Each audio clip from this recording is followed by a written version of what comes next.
Such a pleasure to see so many common faces and common name in the chat as well. That's great. Great surprise actually for me.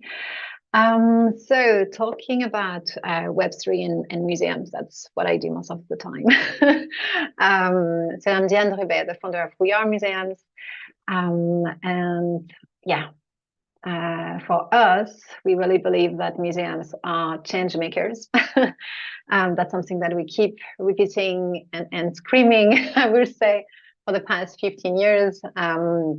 But to do so, to enable museums to really be the change makers that they are and they should be, we need to help them embrace change by themselves, which is not always easy. And it's actually where we come. So We Are Museums is innovation laboratory, which was founded, actually in 2012, so a little bit less than, a little bit more than a decade. So it's an innovation lab, and we develop different types of research and practice programs to unlock innovation in museums. And when I'm talking about innovation, it could be social innovation, environmental innovation, or technological innovation. We work for museums, with museums, but we are getting inspired by a lot of different methodologies. So we use systemic change, system thinking, futures literacy, sometimes biomimicry, and so many other methodologies to really enable innovation. Because innovation means a lot of different things for different people, and it's not. I will say that it's the hardest thing to really understand and to adopt as well. Not just as a gadget or add-on, but really to embrace this innovation. So we have been actually organizing conferences. That's how we started in Lithuania. This was the first one in Vilnius in the Baltics. And we were basically touring in different countries for 8 years, trying to research new types of innovation and how museums could really adopt these types of innovation. So we went in countries where we could still find emerging models and emerging practices of what a museum can be and what a museum can do. So we've been to, starting in Lithuania, and then we went to Morocco, we went to Romania, we went to Poland, and many more.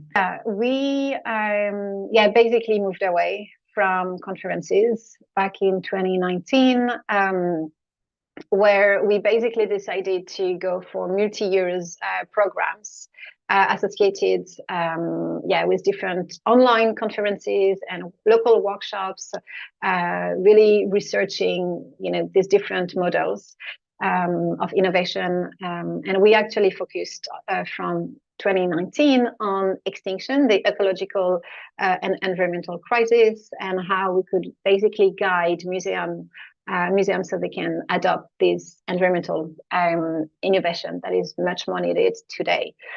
Josh, tell me if something is wrong again. Just catch me and it will be fine. Okay, thank you. So this program is on Space Extinction lasted 3 years. It was made in collaboration with EIT Climate Kick. And we created a lot of resources. And I think this was really something new coming in difference to the conferences that we were organizing. Before, we created recordings, basically. Now we create a lot of handbooks, a lot of online resources, to-dos, a list of links, and different summaries. So we actually produce a lot of text content and knowledge. But this is definitely taking a long time, so that's why we have programs which last a few years. Currently, we are focusing on. Is it good now? Currently, we are focusing on Web3. So we went from the ecological transition to blockchain, which might be tricky for some of you, but we can talk about that after with Josh. But basically, in 2021, we started WAC, Web3 for the Art and Culture, WAC, in collaboration with the Tezos Foundation. And the end goal was really similar to what we did previously, being able to understand the different models of innovation and the different applications of these new types of innovation for museums. Especially for this program, it was how blockchain technology can be used by museums. And it's been now 3 years that we are exploring, 3 years that we are also training, and three years that we are discussing. So we have weekly discussions every Wednesday talking about Web3 and museums. We have training, so they are open applications. So it's really focusing on museums. And it's basically, well, we just actually finished the 6th week of the 3rd training that we provided to 24 museums this year, which is actually quite great. And then we have blockchain adoption accelerator program, which is called WAC Factory, where really we help museum professionals to start something small, but at least starting making this first step in this Web3 space. I think it's the hardest. So yeah, we basically help them making this first really practical step. The program lasts only 4 weeks, so it's a lot of work, but that's why we need to stay really practical and simple, I would say. However, I wanted to explain also how we are talking so much about blockchain in museums today, because a few years ago it was not the case. Well, blockchain technology is still really early. It is still really new. We are still exploring. We are still at the beginning of everything, as a lot of people in the Web3 space are saying.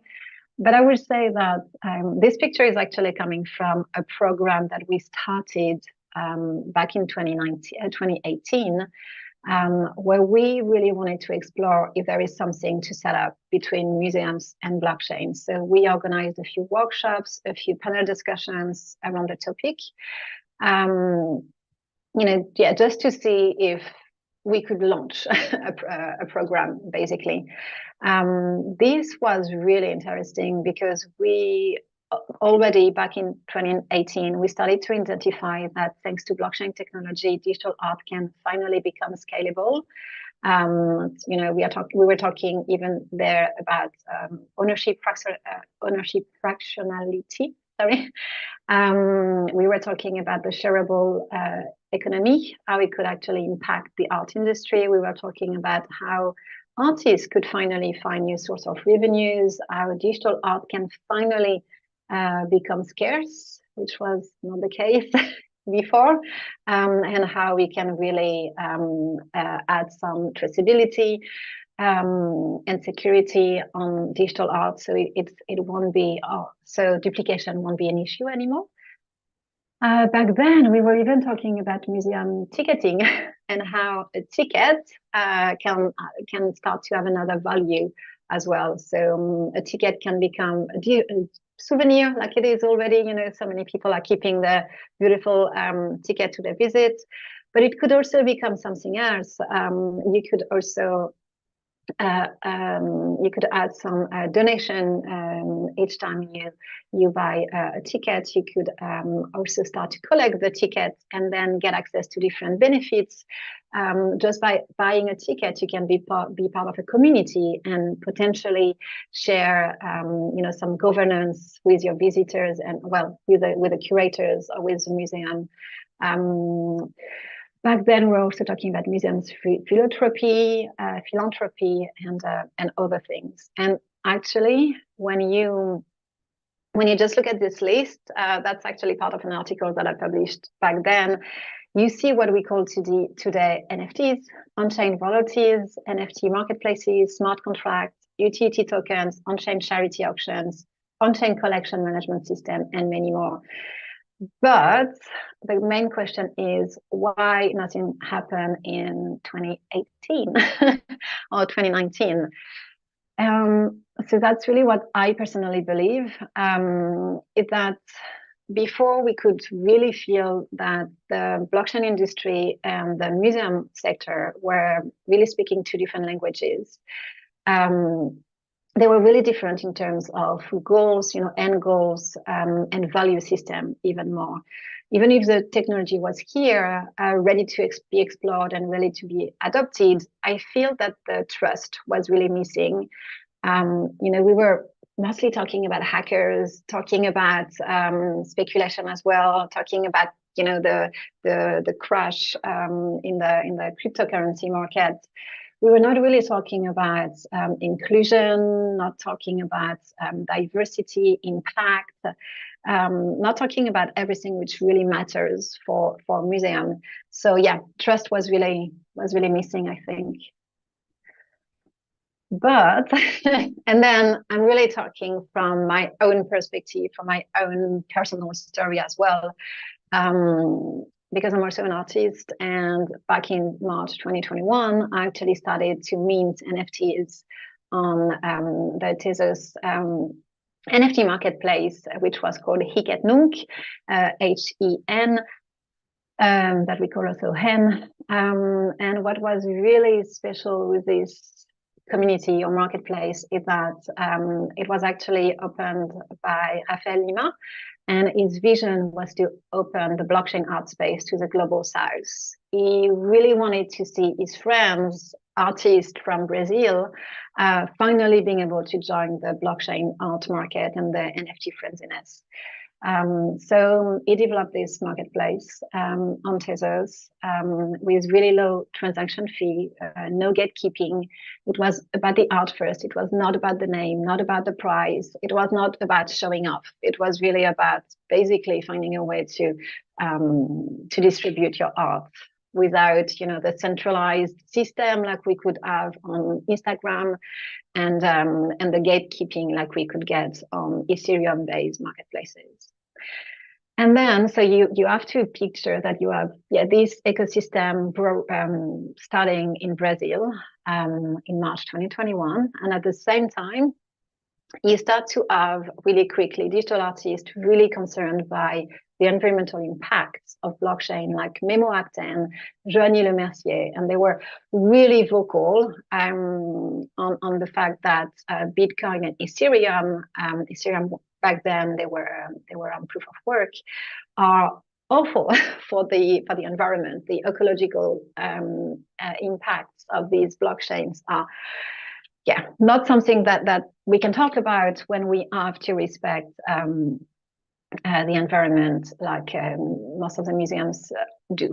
They have some sustainability policies to respect, and it's just not possible to, and artists as well, not possible to think about proof of work.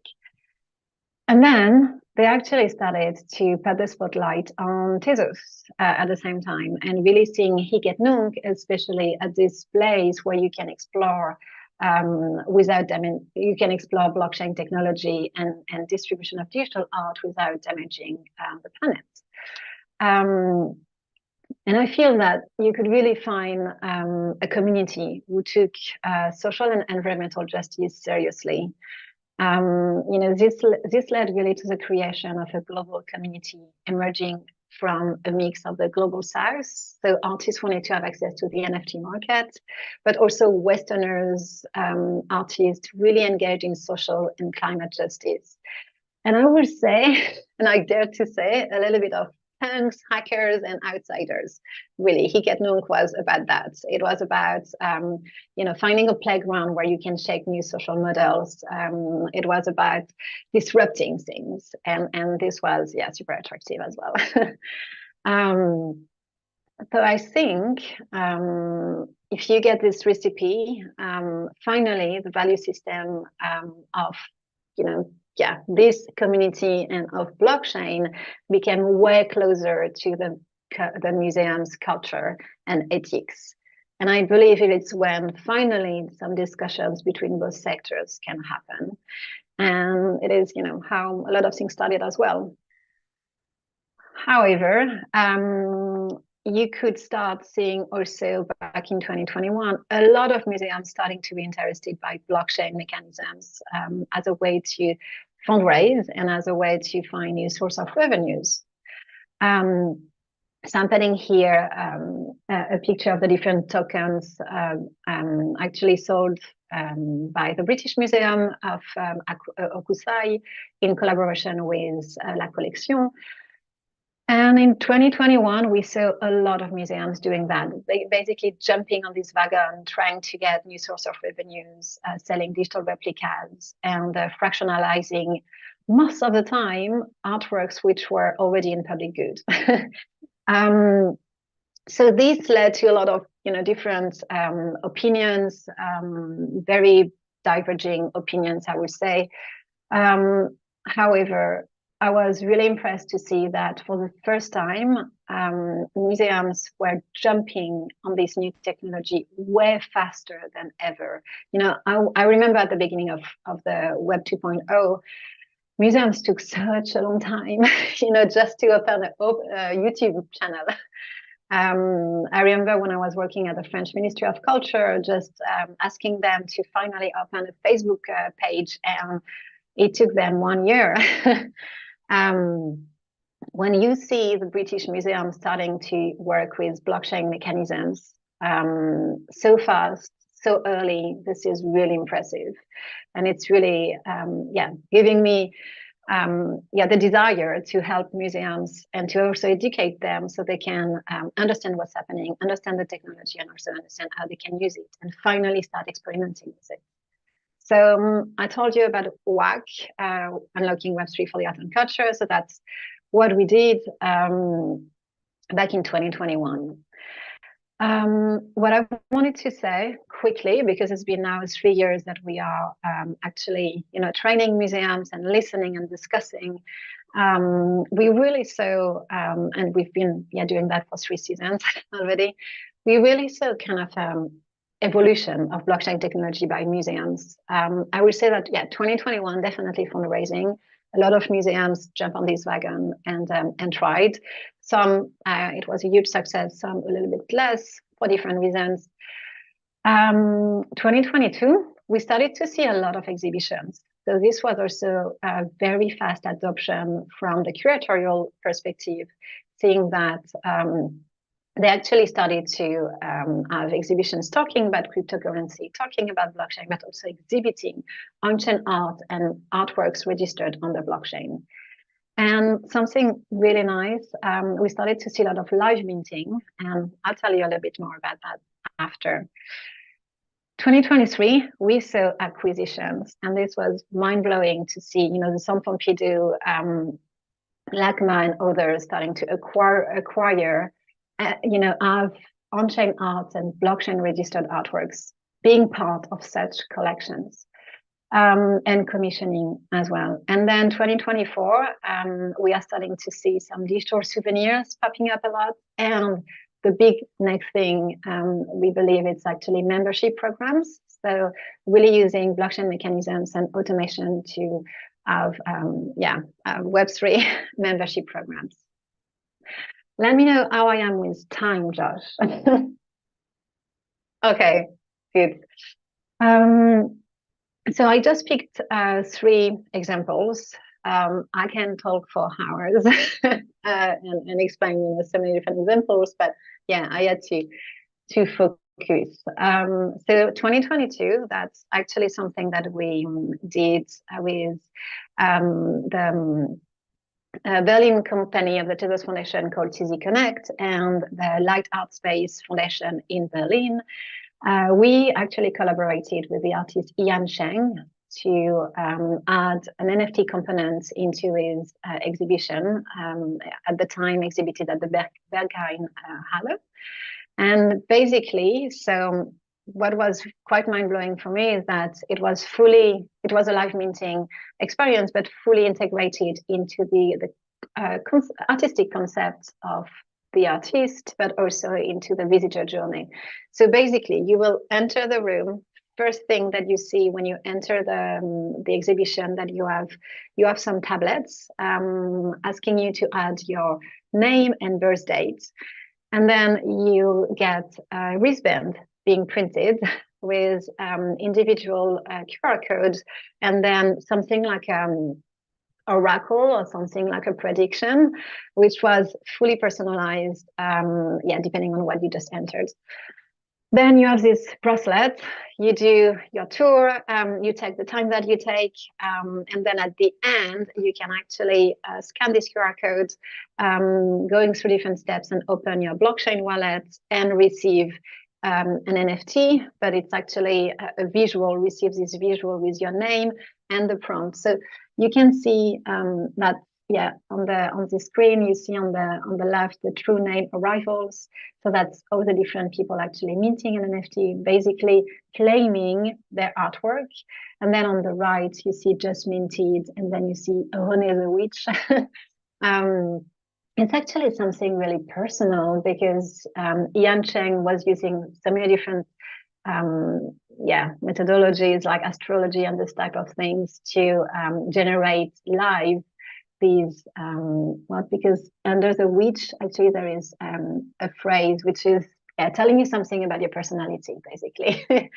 And the entire concept of life after Bob, the name of the exhibition, is about an AI entity. I won't tell you more, but it's it all makes sense. So that's what I mean when I'm talking about live minting. Then 2023, we actually had, so these three examples are actually coming from WAC. So it's directly fellows would join the training and then develop a project with us. So HEC, House of Electronic Arts in Basel in Switzerland, they developed an NFT shop. So basically a space where they can commission artworks as NFTs to digital artists and then sell them on their own shop. The first commission was actually with the artist Leander Herzog, and this was minted on the generative art NFT marketplace called FXH. But still, you can have access to these artworks directly through the HEC website.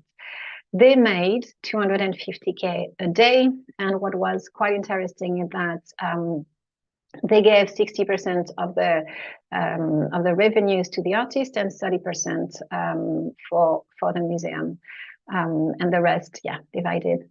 But on the secondary market, they didn't want to have any royalties, so it was really just for the primary market for the museum. And then, the last project. So this is from the last cohort. Last year, we actually had the pleasure to have the Musée d'Orsay team joining us. And they basically decided, so after 12 weeks of discussion, the training program was longer last year. They basically decided to launch a digital souvenir. So it's basically like buying a digital postcard, but which comes with different types of benefits. So for instance, a discount in the shop, discount on the next visit, early access to different Web3 activities, and even the chance to get a lifetime access to the museum. And that's actually someone from South Korea, big fan of Orsay, who got it. But the principle is really easy. It's easy product to add to an existing mechanism. It's a museum shop. They know how to add a new product. But it was a really practical and easy step to implement and to understand by the museum team as well. It was not too risky. The investment, the budget was really low. Keru, the startup who actually worked on this product, they took care of the cryptocurrency part. So the Musée d'Orsay, they did not have to open a wallet, which is most of the time, quite complex, I would say. That was, just a simple first step for them. And after, they started to do a lot of different things. I will tell you about that after. I will tell you about Agoria and the rest of the Musée d'Orsay Web3 journey after. What I wanted to say, and sorry, actually, it's not so clear. Just wanted to say that the technology is still really new. We are still explorers. It's what I said at the beginning, and it's for real. As a Gartner hype cycle shows, we are still in the plateau of productivity. And I think that understanding the culture and behind blockchain and this technology is essential. And saying that we still need to train ourselves and train our peers to have this type of critical thinking when it comes to this new type of technology. As I was showing, we saw different phases, I would say, since 2021. And I think slowly museum professionals are starting to get certain kind of critical thinking and being able to think by themselves as well. So what do we train them this year especially is we discuss the ethical, social, environmental, and legal considerations when it comes to blockchain, generative AI, and the metaverse, because that's a question that everyone is asking. And this is also the biggest barrier, blockage, when you talk about museums and blockchain. So you really need to understand the culture behind it.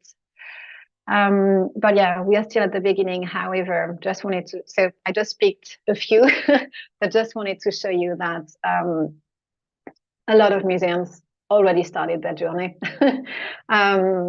We are today in 2024, and I think we already changed history. We already changed history thanks to bigger museums, smaller museums, more international and local ones. They are all exploring. They are all being really humble as well, but they all dare to explore. And I think this is really huge. Exploring on audience engagement, community building, fundraising, acquisition. It's as I said before, like I couldn't think that museums could adopt this technology so fast. This is really impressive. And yeah, just wanted to say that the cherry on top of the cake is like for me, what was really a premiere is to see that major museums such as the Musée d'Orsay are really embarking really, really fast. And when you see that this Agoria is actually a figure in the Web3 space, he's also a digital artist and a musician. And when you see that he actually created this sculpture, which is inviting people to blow on their phone to generate an artwork. For me, this is mind blowing. And then I just added a picture of him actually doing a DJ set at the Musée d'Orsay. First time ever at the Musée d'Orsay as well. So, seeing museums like Orsay doing such a huge first steps, and that's not the last one. They are preparing something else. For me, we are really creating history, and that's really exciting. And that's it for me. All right, that's fantastic. Thanks, Dan. If anybody has questions, feel free to put them in the chat. I have questions, and so one of the things, one of the things I'm actually super interested in is, and I think would be interesting to unpack is, what do you think the mentality is of a like an NFT buyer, of like someone like when you talk about the culture, like what are the things that you think they value now, and then how do you see that kind of culture evolving over the next 2 years? Well, it's difficult to give one answer. Yeah, of course. What is for sure is that now a collector is also a friend of the artist, as it happened also in the traditional art world. But a collector could also be an artist, and that's something quite new. We actually started to see, I remember back in the time. Artists are collecting artworks.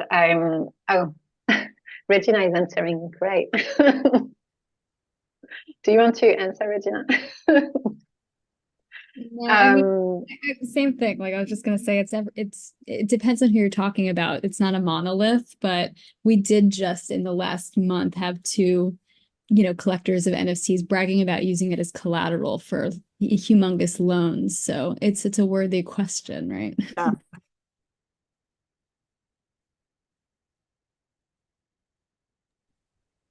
True. And yeah, I think it depends what type of collector you're talking about, definitely. But what is really new for in this Web3 space is that the roles are totally changing. Yesterday, I was just talking to a collector who is now an agent, actually helping artists to exhibit in different places and to meet other collectors. Yeah, everything is just moving around, and it feels very good to change roles and definitions. Actually, also very scary for a lot of people, but it's also exciting. And let's see where everything will land. Basically, yeah, totally. It is kind of an insane time. It's a real kind of remapping and reworking of like the traditional art world and the economics of the art world. And even the museum world. Amy had a question. Amy, do you want to ask the question yourself? Sure, I can. I was wondering, in these conversations that when you have with museums, you're not just talking with one person, you're speaking with an entire institution, but maybe only like a few people at a time. And I was wondering if you had any kind of advice or helpful approaches for kind of seeding and growing conversations, with museums vis-a-vis like Web3 adoption and integration to bring ideas in and to kind of move through the hesitation. Well, as I said before, I think going step by step is really essential. And the more I'm talking to museum professionals and the different people from their teams, the more I see that people are getting blocked on some really practical questions, and sometimes they are getting also stuck in on something that they read. So I think being able to communicate clearly is really essential. And most of the time, what happened is that we are training one ambassador who is actually talking to everyone else in the institution. But the museums who adopted the fastest were definitely having them were actually museums having already the director or business development direction already onboarded. And for instance, with the Musée d'Orsay, that's why we decided to do something directly with the museum shop, because this department was easier to convince. It was way faster because we had only 4 weeks to develop something with them. As I said, it's important to not totally change the language when you want to start a first step in this Web3 space. Really just use what museum people are used to do already and just try to add another layer and really explain well why blockchain technology will be relevant here. I have to be honest as well, a lot of things that I see, you don't need blockchain to do that. And it's just basically following certain type of hype. But then other museum professionals are actually pointing that out and saying, well, you see, again, just the hype, just the speculation, just the new source of revenues. And that's not something that will last, and it's not something that is understood by the museum sector as well. And it is actually quite impressive to see that the adoption of this technology is going very fast, but it's also, we need to mitigate the fact that it can also burn some options for people. I would say just communication is very, very useful. Just trying to unpack the secret thoughts and questions that people can have, because people are full of them, and most of the time they're just too afraid to ask them. That's why we educate, we try to train them so they can have their own critical thinking, and we constantly ask them to reflect. Thank you so much. That's super helpful. Thanks. Colin, you had a question? Yeah, thanks, Diane. Thanks for this. This was super great. Josh, thanks too for just curating this whole thing. No pun intended, I guess, but yeah. Just Diane, just a question for you. I'm a motion designer myself, so I'm super into this space. I love the idea of museums sort of taking on new technology, and I'd love to see where this is going in the next 2 years. the question that I have for it, even I am in this space and this is like, you know, super fresh for me, but I wonder too, as I was hearing you, you know, talk about NFTs, and there's very few spaces as a designer that feel experimental in museums. I'm so happy that they're approaching this from this perspective. As a creative, it feels like a playground. How much of when you're discussing NFTs and new tech, I'm sure it's great to bring in a new audience as the new audience is changing, the demo is changing. Do you consider also, when you're bringing on tech so quickly, does it isolate the classic museum goer, and how do you balance those expectations? Well, you know, it's a question that you can ask for all type of new technologies, basically. But the reality, so just if we talk about the Agoria sculpture at the Musée d'Orsay, the reality was really surprising when you look at the profiles of visitors. Well, I don't have the final numbers, but it was actually quite mind-blowing.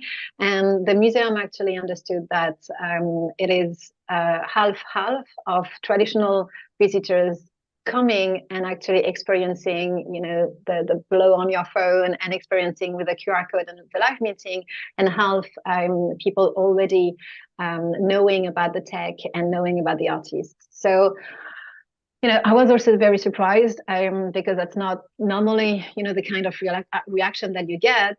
And that's how I feel that what Orsay did with Agoria is actually, you know, really much connected to the museum culture, like the Musée d'Orsay culture. And I believe also the sculpture is so beautiful, and the scenography is so, it's quite meditative as well. It's just creating this new type of experience within the Musée d'Orsay, which is normally crowded and you know, really vast. And you can just enter this tiny, intimate space and see this beautiful sculpture moving and asking you to slow down. I think it's just because the art is good, so it worked. And with Ian Cheng, it was exactly the same. Even if Ian Cheng is a digital artist, so most of the time also attracting, you know, certain type of audience. But the scenography, the visitor journey, the experience itself was so beautifully done that people didn't mind if it was, you know, blockchain technology or something else. And yeah, at the end, yeah, yesterday we had Horace Vétier and the curator of the Ludwig Museum talking about the Vira Molnar exhibition in Budapest. And they were saying that it should be, you know, about presenting digital art and physically before everything, because again, we are talking about museums, we are talking about embodying art and a beautiful aesthetic experience. So it's I think it's about just making it as beautiful as possible, the experience. Yeah. Sorry, I was a little bit mumbling at the end. Diane, I would actually love to jump in on that a little bit too, because, you know, it's interesting. One of the things I found really kind of puzzling about the NFT world was particularly because like all the money got involved so quickly. Like what is like the value of an NFT? So like, you know, the same time that like Bored Apes were trading at $100,000, you know, there was like Hic of Nunc and there was all the stuff that owned Tezos. It was at a very reasonable price. And I was like, well, like how much is an NFT? You know, and then it's like, do you value it as like a souvenir? Is it like a postcard? Or is it like something that's like should be selling at Christie's for like multiple hundreds of thousands of dollars? And I think even, you know, people don't even know how to get their heads around it yet. Well, NFTs are just a way to distribute an asset. Yeah, exactly. Exactly. I know it's like, it's sort of like, how much is a photograph worth? You know, exactly. Like we are talking about it. We are talking about a market, and exactly. Actually, talking about Regina, she made a really good comment on Twitter yesterday, pointing out that one of the pieces sold at Sotheby's. If you want to jump in, Regina, feel free. Was actually way low. The estimation was way too low, and I think it is just a market. But yeah, a digital souvenir, a €9 digital souvenir sold by Musée d'Orsay. Yeah, sorry, reading the comment of Melanie. It's just a way to distribute. So, and it's we are just talking about another type of art market. That's it. And Yeah. that's also why, Christie's and Sotheby's and all of the different auction houses actually jump so fast on this game. It's because it's a market. Yeah. Very cool. All right. Sophia, I'm sorry, Sophie, you had a question?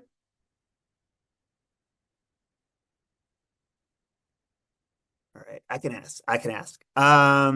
Also, Sophie is from the Toledo Art Museum, who also did some amazing stuff. So take a look at that. I'd love to hear your thoughts about how museums who do engage in the Web3 space begin to fold their Web3 community, which may be global, into in-person visitors and part of their local community. So I guess the question is, Web3 is sort of, it's global in reach. I mean, it's yeah. So how do how does that relate to like what museums are doing locally, or how do you bring these people into the physical location? Is that even important? To bring their Web3 people? Yeah. I mean, if they're attracting new audiences, and these Web3 these Web3 audiences are global, how do you, or is it important to engage them locally? Bring them locally to the museum. First, I will actually say that you need to think in a hybrid way always, and it's what the Musée d'Orsay did. It's what LAS did, and others. Like, you need to think about your on-site visitors as much as your online visitors. So you basically, because you have at the end a way to collect what is being also generated on site. That's how you actually involve the Web3 space directly. I would also say that, for instance, when you look at what the MoMA did with their postcards, this was a really global, really global. But then locally, they also had another Web3 activation with, Rafik Anadol. So as it's just the same as for every type of technology, except that the Web3 space is even more global, even more faster. Yeah, way faster, I would say. Also, something really important to know is that the Web3 space travels quite a lot.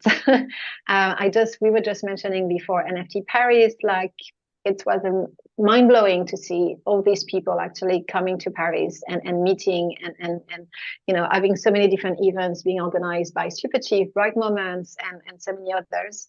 And then everyone is going to Lisbon very soon, and then following Bright Moments at Venice. So this community is traveling, and each time there is also a lot of museums visits being organized. For instance, the Musée d'Orsay, for a week they organized visits multiple times a day, actually. So I think that's how you can always stay in touch with them as well. And then, talking about memberships program and new types of community building, because it's all, if it's local or global, because it's all automatized and decentralized, it doesn't really matter, I would say. But then I'm not really answering Sophie's question. Sophie, did she answer your question? Oh, you're muted still. Oh, I don't know. Oh, you could chat it if you like. Okay, I think so. So Vijay had a question. Vijay, did you want to ask? Yeah, one of the things that's fascinating to me is this idea of digital twins, because there are so many museums that have collections and assets that they don't have space to actually exhibit the artwork, and you could create a space where, or share the artwork with another museum in some way. That's fascinating to me, and I'm wondering if there has been any inroads made on that kind of use of blockchain technology. So are you talking about digital twins to sell these digital replicas, or digital twins to preserve and, basically use blockchain as a collection management system? Yeah, so I'm actually thinking about it in terms of, you might have, say, a museum will have a sculpture of some sort, and then the museum creates a digital twin of it so that it can be pulled out of storage, a virtual storage, and then exhibited in a virtual space, so that people can actually see it, because it might not be, the crowd pleaser, of the moment, and it might take 15 years before somebody sees that art again, so that kind of concept of being able to show that art and make it visible to people. Yeah, this is, to my mind, a huge opportunity for museums, and I'm currently having a lot of discussions with a few museums going exactly into this direction. This is basically thinking about twinning the museum collection itself, and then if you start thinking about that, you can start also thinking about how loans can be done differently with only digital artifacts. You can also think about IP management systems being automatized instead of doing it manually. You can find a secure way also to trace where these different 3D objects or different digital twins can be used. I think the opportunity is actually huge. It's way heavier to set up, so that's why we haven't seen a lot. Of course, we saw digital twins. Of course, we saw, but it was mostly to fundraise. Basically sell digital replicas. We saw also the museum, National Museum of Shanghai, actually doing that. But again, doing some 3D 3D scan of their sculptures and other type of artifacts. But it was to showcase it online and to have a bigger audience, but it was also to sell it. But as I said, it takes a lot of time. I know that in 1 month, one museum will actually announce that they are doing it. And this will be, I hope, the start of a long list, because that's how blockchain technology, as it was also imagined and envisioned, can really be used outside of the market, which is one thing, but it's far from being everything. Fantastic. I was going to just put in a quick plug to a previous Future Spaces with Jane Alexander from the Cleveland Museum of Art. They're doing phenomenal work in photogrammetry and scanning particularly their physical objects. And that also actually kind of ties into some of the repatriation of objects. So some of their objects actually come from basically colonies that had their collection sort of stripped from them. So by scanning these works, by making them available through their collection management systems, then they're actually able to repatriate the actual objects, and then but still actually interpret and present those objects, online, but also in location. So I think we've 3 minutes left, so I'm going to try to jam in one last question. Yael, did you want to ask your question? Yeah, sure. What opportunities do you see for this technology beyond the art museum, like science museum, historical houses, natural history museums? That's an excellent question that I had actually by another museum this morning. I'm just sharing the Luti project, Josh, actually referring to what you just said. Well, talking about collection management system, for history museums, for science museums, for different type of non-art museums, on-chain data collection management system with IP being also simplified, IP management system simplified, and everything that I just basically said. Digital replica can be a replica of everything. It doesn't need to be visual. It doesn't need to be artistic either.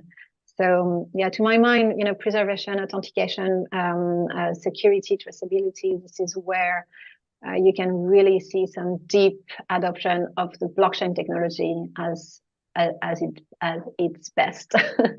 Sorry, but do you have some ideas, maybe? No, not necessarily. But I do have a follow-up question. I'm not very familiar with NFT technology, and I thought one of the main advantages of it is that it creates this scarcity in a one-of-a-kind object. And when you talk about replicating digitally, I don't know, like a natural history specimen, then I guess the scarcity. Could you publish that or give that away or sell that to multiple people, multiple visitors? Yeah, you could definitely think about multiple editions, but when we talk about blockchain as a traceability and preservation and security technology, we don't talk about multiple editions, but you know, it's more about really preserving, I would say. Again, multiple editions will be, you know, for the sake of selling it, and I think that's just another topic, definitely. Yeah, but yeah, digital replicas. Sorry, oh, Josh. I'm sorry, Dan, go ahead. But yeah, digital replicas, it's something that a lot of museums started to do back in 2021, but not really fully exploring the full potential of it, I think.